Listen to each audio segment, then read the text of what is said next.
ఒక రాగి పాత్రలో ఒక ఎనర్జీని, ఈ విశ్వం మొత్తం ఒక ఎనర్జీ ఉంది నాన్న. ఉమ్, విశ్వం మొత్తం ఒక ఎనర్జీ ఉంది.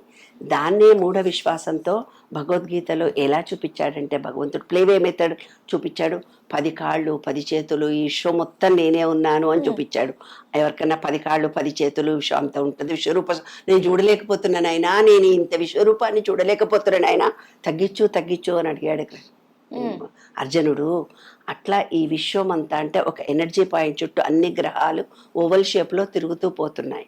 అది పాజిటివ్ ఎనర్జీ. అంటే ఈ విశ్వం మొత్తం పాజిటివ్ ఎనర్జీ బాగా ఉంది. నీలో ఉన్నది ఎనర్జీ పాయింట్. ఈ విశ్వంలో పంచభూతాలు ఉన్నాయి, నీలో ఉండే ఎనర్జీ పాయింట్ చిప్ అని చెప్పాను. సెల్ ఫోన్ లో చిప్ లాంటి ఒక చిప్ ఇది. వాళ్ళేం చెప్పారు పూర్వకాలము, చిత్రగుప్తుడు అన్నారు. చిత్రంగా గుప్తంగా రికార్డ్ చేసే ఒక చిన్న చిప్ మనకి ఇక్కడ ఉంటుంది. అదే ఎనర్జీ చిప్. విశ్వంలో ఎనర్జీ ఉంది, మనలో కూడా ఇక్కడ ఎనర్జీ ఉంది. ఆ ఎనర్జీ కోసం గుళ్ళని తయారు చేశారు వాళ్ళు. ఎనర్జీ, మన బాడీలో ఎనర్జీ లెవెల్స్ తగ్గిపోతాయి, ఈ విశ్వంలో ఎనర్జీ నుంచి మనం ఎనర్జీని రిసీవ్ చేసుకోవాలి. గుడిలో ఏం చేశారంటే పంచలోహాల ఒక యంత్రాలను పెట్టి ఎనర్జీని అక్కడ పెట్టారు.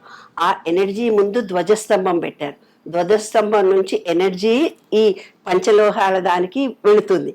ఇక్కడ నుంచి వెళ్ళి నువ్వు లోపలికి వెళ్ళి 2 కళ్ళతో నువ్వు చూసినప్పుడు నీ ఆత్మలో దాన్ని అటాక్ చేస్తుంది.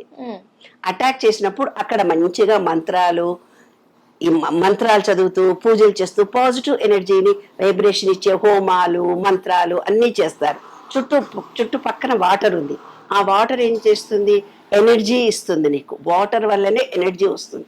తెచ్చి నీకు తీర్థం అకాల మృత్యుహరణం సమస్త దుడితో ఒక చుక్క నిలివగానే నీలో ఎనర్జీ. అంటే ఆ వాటర్ ఏమంటే జరుగుతుంది. అక్కడ వాటర్ ఉంది, నీవు నెగటివ్తో పీరియడ్స్ అప్పుడు నెగటివ్తో ఉన్నావు. నెగటివ్ ఉన్న మనిషి లోపలికి పోతే నెగటివ్ ఎనర్జీ అక్కడ నిండిపోతుంది. ఓకే, అక్కడ నెగటివ్ ఇంతమంది నేను పాజిటివ్ రిసీవ్ చేసుకోవడానికి వచ్చి నీవు పీరియడ్తో ఉన్న అమ్మాయి వల్ల అక్కడ ఎనర్జీ డౌన్ కాలే.